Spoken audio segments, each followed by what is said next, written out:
Hey friends, my name is Jake. Welcome to Canadian Cutting Edge. Today we're taking a look at another knife by Petrified Fish. Only the second on this channel, the PF720.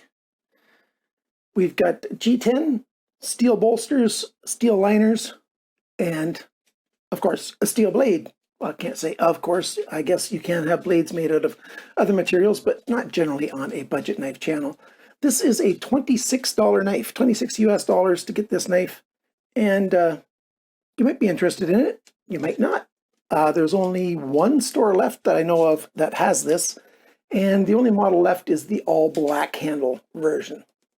Anyhow, stick around. The full review's coming right now.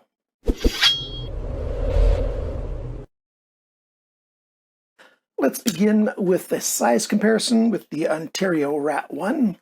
If we line up those pivot pins, very similar size knife, not much different at all. Even the weight is quite similar. What do we have here? We've got D2 steel, and the number is right there, 720 BL, that's the blue edition.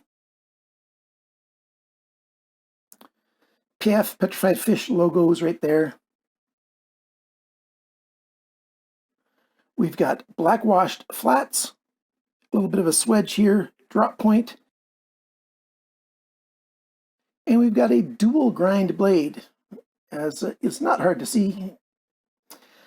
Flat grind here and a flat grind here, so saber grind. This grind comes thinner at the edge, and it's a little thicker behind the edge on this main section here. It's supposed to be a durable kind of knife, like where you're doing most of your cutting, usually within an inch of the sharpness choil, so right about where my finger is. That's where it's got the thickest, strongest edge. But maybe you don't want the thick edge, thick behind the grind. I tend not to like thick behind the grind, and this knife, I think, would have been done better if it would have just been one grind all the way along and stayed thinner like this section here. More about the blade. We've got a big sharpness choil here. Because of this little bump right in here, it's not really a forward choil to reach into, but you can reach over there and hold it. But it's much more comfortable in hand back here. This knife fits my hand almost perfectly, and my hands are between large and extra large in the Western North American men's glove sizes for hands. You've got like two choils for the index and middle finger, and then your last two fingers come in this last section. And they just, for my hand, they just rest in there very, very well. That's a very comfortable handle. It's one of the main things that I like about this knife is how well it feels in the hand. On the handle, you've got some more design features. You've got these sort of random milling lines here, and then along with diagonal lines as well. And same thing on the G10 section. These two pieces are not put together. There's a seam there. They come off separately. There's body screws here to take the handle scales off. And then the liners are full liners that are separate, which are screwed together at the body pins back here using those hourglass shaped body pins. So you can take the handle scales off completely and still have a totally functioning knife. It's just not as comfortable in hand. T8 screws here, and these are T6s. And that brings me to one of my first cons. Some of these screws are fairly well chewed up. I was able to get them open and stuff. I used my drive grip, a liquid with some grit in it that you use to not cam out on screws or not slip out. So it's a really good product. If you haven't heard of it yet, I've got a separate video on that. I'll put a link to that up here in the corner and down below. The screws on the inside also aren't necessarily the greatest, so I'll show you the inside in just a little while. We've got a big lanyard hole here, nice for 550 paracord. Some little bit of jimping on the liners here, a little bit of jimping on the thumb riser just to add a little more grip that way. You've got jimping on the liner release, and it's bigger. It sticks out a little ways. So it's very easy to get your thumb in there and cause it to release just the way you want it to. So that works very well. Oh, you saw one of the faults with it right there. The detent on this knife is very soft. It's way softer than it should be. And more on that in just a minute, but I'm still talking about the main design on this. The last thing I haven't talked about yet is the pocket clip. So we've got a steel pocket clip, and decoratively it matches with the milling that they did on the handle scale. It's not a totally deep carry, but it's not too bad. And then they milled out a special section below the pocket clip right here so that it doesn't catch too much on a pair of pants. So let's check that out.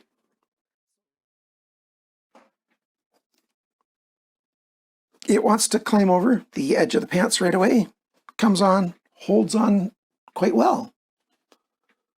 Don't mind the pocket clip as far as its functionality goes. It doesn't over grip, so there's not too much grip on that, and certainly not too little.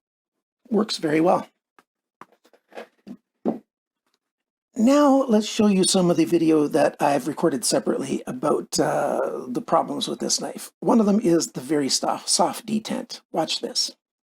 So one problem with this knife is you can just hold onto the handle and go like that, and the blade comes out. And that's because the detent is way too soft. In Canada, they don't like that. So yeah, it just wants to open so easily. You just go like that. Oh, see, there you go. Even under the screen, I got it to do it. That's not good. So that can actually, cause problems with Canadian law. They might call this a centrifugal knife. Is there a way to fix that detent? There's a way to fix detents that are too strong, and I've got a video on that. I'm not so sure I'll be able to fix this detent as far as it's too soft. I've got some ideas, and I might try them, but I'm not too confident that I can make the detent much stronger on my own with the skills that I have. Now let's take the knife apart and show you the insides. This is partway taken apart, and it's a free spinning pivot, but I had no problems taking the screw out without having to use extra tools. Just one screwdriver is all I used. So T6 screws, a lot of oil underneath here, and now I'm going to take these apart so I can show you the pivot pins. Okay, so I had a few problems. This one is just spinning along, and these two screws, they're halfway stripped or more than that already. I definitely have to pull out the drive grip and take it apart, and I'll have to take this side off first too because, it's just spinning along. Yeah, so it's not the best construction. It is a $26 knife, so what do you expect? Well, I expect more than that. I expect good screws. It's not that hard to put in good screws. The extra work, that's neither here nor there, but stripped out screws at the factory, or mostly stripped out, that's not good. Look at that. That is just nasty. What kind of grease did they use in that pivot? By the way, I didn't get it all the way apart. This one, both sides are stripped, so I'd have to get pliers or put a notch in it with a Dremel to use a flat screwdriver or something. Not nice. Not nice at all. Now let's pull one of these out of here. So, yep, steel cage ball bearings with a nasty grease in it. I like to use light oil. In fact, that's what I'm using. Yeah, Lucas fishing reel oil. That's the main oil that I use on my knives. Sounds kind of strange, but it's a good budget oil that works very, very well. I'll put a link to that down below as well. If you use my Amazon links, it really does help out my channel a lot.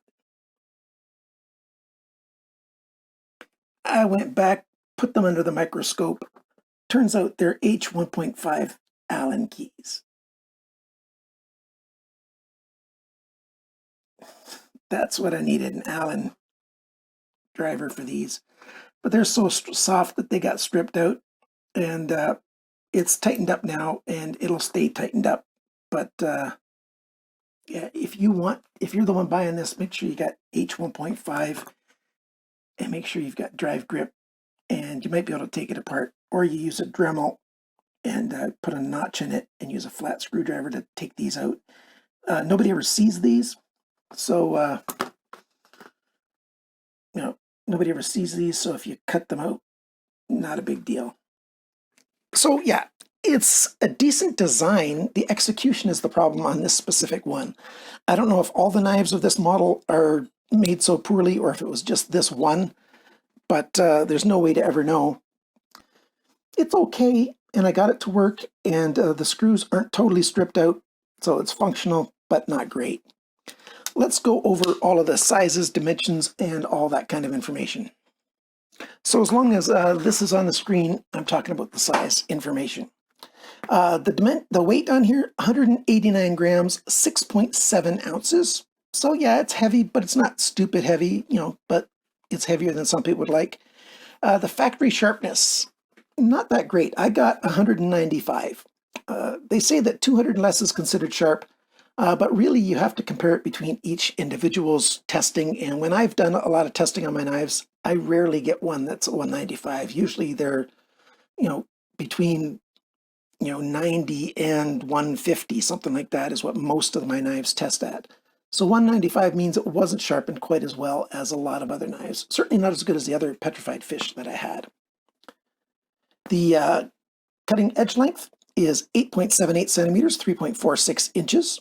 The blade length, so tip to the closest spot on the handle, 8.93 centimeters, 3.51 inches. And the blade thickness at the flat here at the ricasso as well, 3.28 millimeters, which is 0.1295 of an inch. So right around 1/8 of an inch, just a tiny bit over.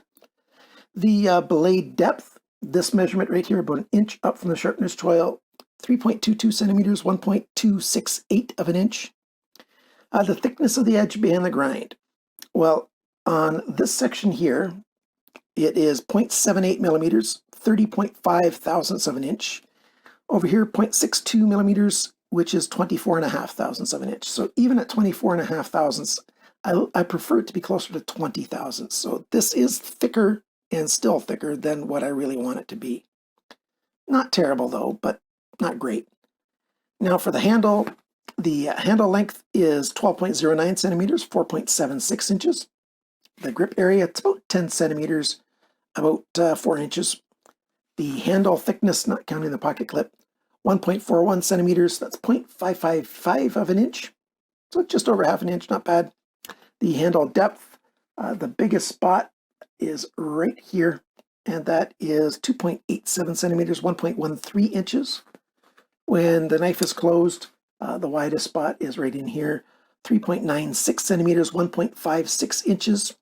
And the total length of the knife when the blade is deployed, tip to tail, 21.04 centimeters, which is 8.28 inches. So not terrible. So what do I think of this knife overall?